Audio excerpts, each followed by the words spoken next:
Pala yung, ito nga pala yung ano, inisprayan ko ng para damo. Oh. Linis na ngayon. Oh. Hindi na ako mahihirapang mag ano, spray lang katapat niya pala. Inyo, ang ganda oh. Yan. Hanggang doon. Oh. Ito naman po yung ano, kaya inisprayan ko to.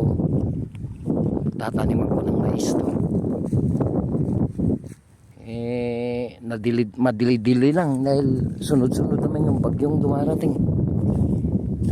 Baka by next week siguro tanim nito. Sama kay malinis na oh. Pag wala nang ulan-ulan, paparotor ko na to, sabay igulis na. Kinabukasan tanim agad.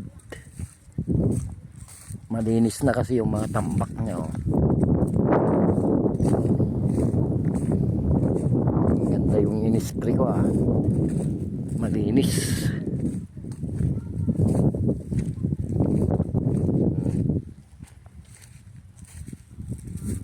Yan oh, malinis talaga. Eh kung wala akong inispray dito, tigtigisain kung ano to. Kumpay.